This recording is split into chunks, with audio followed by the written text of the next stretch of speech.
Hello guys, welcome back to my channel. आज हम करने वाले हैं लीड कोड का प्रॉब्लम नंबर 62, यूनिक पाथ्स। तो इस प्रॉब्लम में हमें क्या गिवन है, सबसे पहले हम प्रॉब्लम स्टेटमेंट को समझ लेंगे। और ये जो प्रॉब्लम है वो एक डीपी प्रॉब्लम है।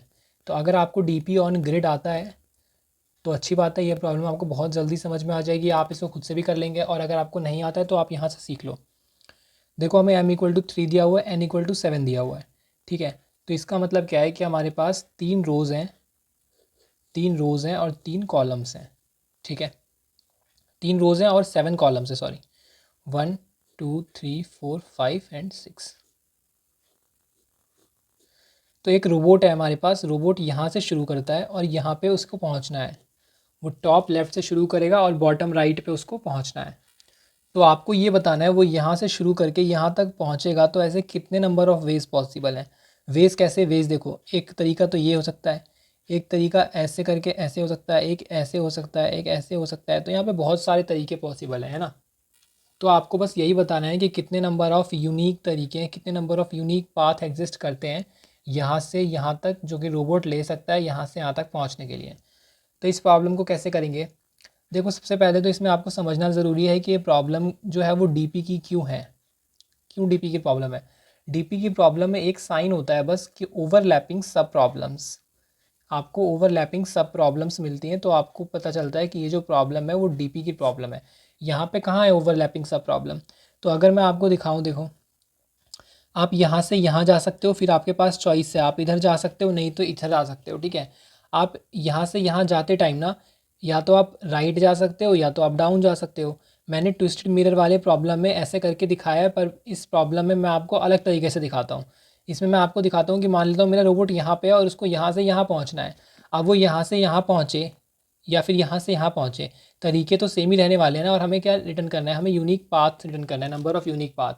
तो मैं यहाँ से कंसिडर करूँगा, तो यहाँ से मैं कहाँ चल सकता हूँ? या तो मैं ऊपर चल सकता हूँ या तो मैं लेफ़्ट चल सकता हूँ। ठीक है, तो मेरे पास यहाँ पर 2 चॉइसेस हैं।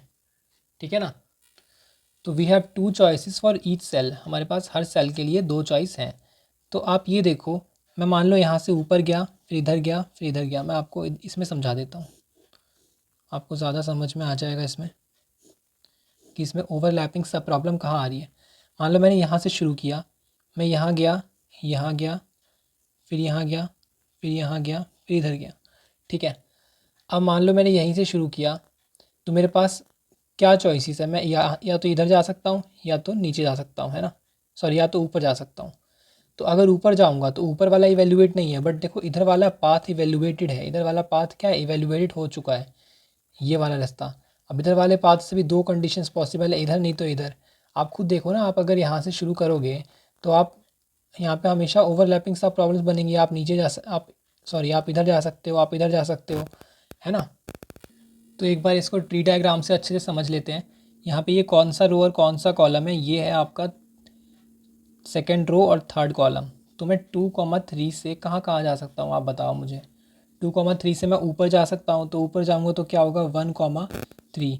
और एक मैं लेफ़्ट जा सकता हूँ, तो लेफ़्ट जाऊँगा तो क्या होगा? लेफ़्ट जाऊँगा तो ऑब्वियस है कि मेरा कॉलम डिक्रीज़ होगा, तो 2, 2। और 1, 3 से मैं कहाँ जा सकता हूँ? 1, 3 से मैं लेफ़्ट जा सकता हूँ या फिर ऊपर जा सकता हूँ। चलो, मैं यहाँ से बार बार देखने की जगह, इवेलुएट कोऑर्डिनेट्स को इवेलुएट करने की जगह यही देख लेता हूँ कि कोऑर्डिनेट्स में चेंज क्या आ रहे हैं। अगर मैं इधर जाता हूँ तो मेरा कॉलम डिक्रीज़ होता है और रो सेम रहता है। अगर मैं ऊपर जाता हूँ तो रो डिक्रीज़ होता है और कॉलम सेम रहता है। तो एक बार मैं इसको डिक्रीज़ कर देता हूँ और एक बार मैं इसको डिक्रीज़ कर देता हूँ। ठीक है, तो यही प्रॉब्लम हो गई ना। आप कर लेना ट्राई, यही आएगा आपका भी। ठीक है, यहाँ पे क्या ऑप्शन है? 0, 3 पे 0, 3 पहले तो होगा कहाँ? यहाँ पे होगा। तो इसके पास तो एक ही ऑप्शन है, लेफ़्ट जा सकता है, तो 0, 2। ठीक है, अब इसके पास भी एक ही ऑप्शन है, 0, 1, 0, 0 पहुँच गया 0, 0 पे। 0, 0 हमारी क्या है? डेस्टिनेशन है। अब 1, 2 के लिए देखते हैं। 1, 2 कहाँ जा सकता है? 1, 2 0, 2 पे जा सकता है और 1, 2 जा सकता है 1, 1 पे। अब ये भी देखो, यहाँ पे दोबारा मुझे 1, 2 मिल गया, तो ये हुई ना मेरी ओवरलैपिंग सब प्रॉब्लम। 0, 2 पे जा सकता है और 1, 1 पे जा सकता है। यहाँ पे देखो, 1, 1 पे जा सकता है और 2, 0 पे जा सकता है। अब आप ध्यान से देखो तो ये 0, 2 पहले ही इवेलुएट हो चुका है यहाँ पे। तो हम इसको दोबारा से क्यों इवेलुएट करें? यहाँ पे ये 1, 1 इवेलुएट अगर हो जाएगा पूरा नीचे तक, तो हम इसे यहाँ पे दोबारा से 2 बार क्यों इवेल्युएट करें, इसलिए हमें यहाँ पे डीपी की ज़रूरत पड़ती है कि हम एक बार किसी भी प्रॉब्लम को इवेल्युएट कर ले तो हम उसको कहीं स्टोर कर लें और फिर उसके रिज़ल्ट को यहाँ पर यूज़ करके अपना काम कर लें, ताकि हमें बार बार इवेल्युएशन ना करना पड़े। ठीक है, मतलब हर एक सेल के लिए एक ही बार इवेल्युएशन प्रोसीड हो। तो यहाँ पे हम यही काम करने वाले हैं। डीपी ऑन ग्रिड को आपको ऐसे सोचना है, पहले तो आपके पास चॉइसेस क्या क्या है। अब मैंने आपको ओवरलैपिंग सब प्रॉब्लम दिखा दी, तो आपको पता चल गया ये प्रॉब्लम डीपी से होने वाला है। तो अब थोड़ा सोचते हैं कि रिकर्सिवली हम कैसे इस प्रॉब्लम को अचीव करेंगे, कैसे इस प्रॉब्लम के सोल्यूशन तक पहुँचेंगे। तो देखो यहाँ से हम शुरू कर रहे हैं। अब रिकर्जन के ऊपर अगर आपको फोकस करना है तो आपको ये फोकस करना पड़ेगा कि आपके पास क्या क्या चॉइसेस हैं। चॉइस है, या तो ऊपर जा सकते हो या तो आप लेफ़्ट जा सकते हो। ठीक है, मतलब या तो आप रो -1 कर सकते हो और कॉलम को सेम रख सकते हो, या फिर रो को सेम कर सकते हो और कॉलम -1 कर सकते हो।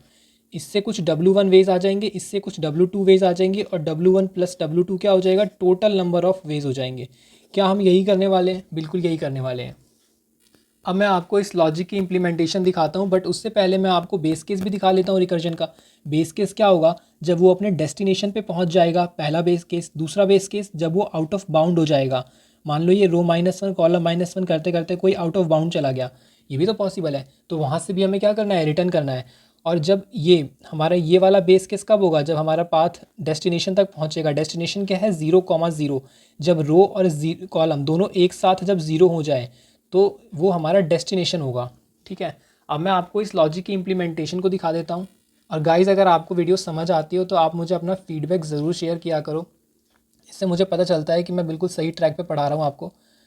यहाँ पे मैंने एक क्लास सॉल्यूशन हमें दिया हुआ है, ठीक है, और इंटीजर डीपी। मैंने डीपी अरे यहाँ क्लास के अंदर इसलिए बनाई है, क्लास वेरिएबल इसलिए बनाया है क्योंकि मुझे इसको बार बार फंक्शन में पास ना करना पड़े। और यहाँ पर मैंने इसका डेटा टाइप इंटीजर रखा है। 2D DP बनाई है। 2D DP इसलिए बनाई है क्योंकि इसके अंदर 2 ही पैरामीटर का चेंज हो रहा है इसके रिकर्सिव फंक्शन में। सॉल्व यहाँ पे इसका रिकर्सिव फंक्शन है जो रियलिटी में रिकर्जन करके देगा हमें, और रो और कॉलम है इसके पैरामीटर्स। और ये दोनों क्या हो रहे हैं, ये 2 चेंज हो रहे हैं, तो मैंने यहाँ पे 2D एरे बनाया। अगर 3 चीज़ें चेंज होती तो 3D एरे बनती, 4 होती तो 4D एरे बनती। ठीक है, और 1 होती है तो 1D एरे बनती है। अब यहाँ पर mn है और ये जस्ट यहाँ पे डीपी एरे को इनिशियलाइज कर दिया है, सॉल्व को मैंने कॉल कर दिया। ये सब तो आपको आता होगा अगर आपने डीपी पढ़ा होगा तो। ठीक है, बेसिक्स हैं ये सब डीपी के। मेन जो इसके अंदर समझने का होता है वो होता है रिकर्सिव फंक्शन।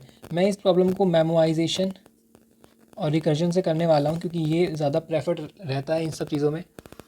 अब देखो यहाँ पे m is less than 0, n is less than 0, ये मेरी आउट ऑफ बाउंड वाली बेस कंडीशन है। जैसे ही मैं आउट ऑफ बाउंड हो जाता हूँ तो मैं क्या कर रहा हूँ, यहाँ पे 0 को रिटर्न कर रहा हूँ। 0 रिटर्न करने का मतलब क्या है, 0 रिटर्न करने का ये मतलब है कि यहाँ से वापस लौट जाओ, यहाँ पे कोई भी रास्ता एग्जिस्ट नहीं करता, क्योंकि हम ऐसे करते करते अगर आउट ऑफ बाउंड चले गए जो कि हमारे इंडेक्स में है ही नहीं, तो मतलब ये रास्ता ख़राब है, यहाँ पे कुछ भी हमें नहीं मिलने वाला, तो हम वापस चले जाएंगे और दूसरे रास्ते को एक्सप्लोर करेंगे।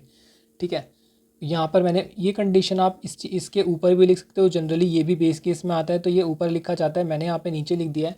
ठीक है, पर आंसर आपका इससे भी बिल्कुल सही आने वाला है। यहाँ पे मैंने चेक कर लिया है कि ये पहले ही इवेलुएट हो चुका है या फिर नहीं हुआ है। अगर हो चुका है तो यहाँ पर इसके अंदर नल प्रेजेंट नहीं होगा, क्योंकि इंटीजर डेटा टाइप का जब मैं डीपी एरे बनाता हूँ तो उसमें पहले से सारी वैल्यूज़ नल स्टोर होती हैं। अब अगर नल नहीं है तो मतलब इसका इवेल्युएशन पहले ही हो चुका है। मैं दिखा रहा था ना आपको ओवरलैपिंग सब प्रॉब्लम्स कैसे होती थी। अगर मैंने 2,0 के लिए चीज़ें इवेल्युएट कर ली हैं, जैसे देखो यहाँ पे 0,2 के लिए इवेल्युएट हो गया इस रो और इस कॉलम के लिए, तो मैं इसके लिए इसका रिज़ल्ट स्टोर कर लूँगा, और ये जब दोबारा इवेल्युएशन के लिए आएगा ना तो मैं फिर इस पे जाकर, इस कोऑर्डिनेट्स पर जाकर अपनी डीपी एरे में से ये वाला आंसर लेकर यूज़ कर लूँगा इसको। ठीक है, तो आप देखो यहाँ पे मैंने यहाँ से यही रिटर्न कर दिया जो डीपी के अंदर वैल्यू है।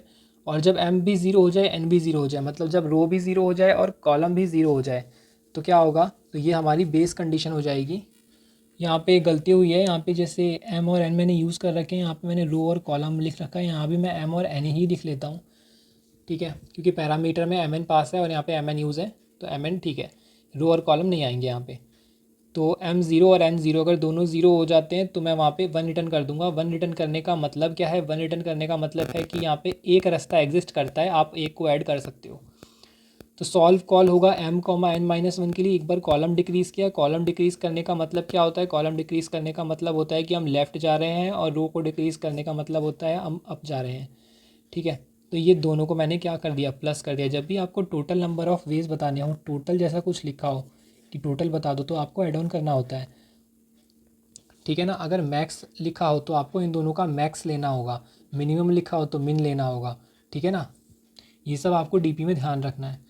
और मैंने यहाँ पे स्टोर कर लिया है इस वाले रो और इस वाले कॉलम पर अपना रिज़ल्ट, ताकि मैं यहाँ पे आके वापस यूज़ कर सकूँ अगर मैं दोबारा इसी रो और इसी कॉलम पे आऊँ तो, ठीक है।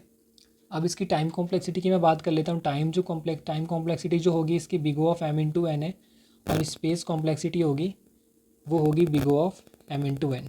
स्पेस कॉम्प्लेक्सिटी भी big O of m into n होगी। स्पेस कॉम्प्लेक्सिटी क्यों होगी, क्योंकि डीपी एरे हमने इनिशियलाइज़ कर रखा है तो वो mn स्टोर करेगा, ठीक है, mn सेल से स्टोर करेगा। और टाइम कॉम्प्लेक्सिटी इसलिए क्योंकि हम हर एक रो और कॉलम, पर्टिकुलर रो और पर्टिकुलर कॉलम को एक ही बार विजिट कर रहे हैं, ठीक है। अगर वो दोबारा विजिट होने की कोशिश करता है तो यहीं से रिटर्न हो जाता है, उसके लिए दोबारा रिकर्जन कॉल नहीं हो रही है। और अगर हम यहाँ पे मेमोराइज़ नहीं करते तो क्या होता है यहाँ पे, तो यहाँ पर क्या टाइम कॉम्प्लेक्सिटी होती है आप बताओ। तो यहाँ पे टाइम कॉम्प्लेक्सिटी होती है इसकी चॉइसेस पे डिपेंड करती है। यहाँ पे कितने चॉइस हैं आपके पास, दो चॉइस है, आप लेफ़्ट जा सकते हो या फिर अप जा सकते हो, तो दो चॉइस है। और इसकी पावर में क्या आता है कि आपके पास कितने नंबर ऑफ़ ये चीज़ें हैं, तो यहाँ पे m प्लस n आ जाएगा। तो ये होगी इसकी रिकर्सिव टाइम कॉम्प्लेक्सिटी, बट आपने मेमोराइज़ कर लिया तो big O of m into N, ठीक है। तो गाइज़ अगर आपको वीडियो समझ में आई हो तो आप मुझे ज़रूर फीडबैक दें, और अगर आपको हेल्पफुल लगा हो तो वीडियो को लाइक करो और चैनल को सब्सक्राइब कर लो।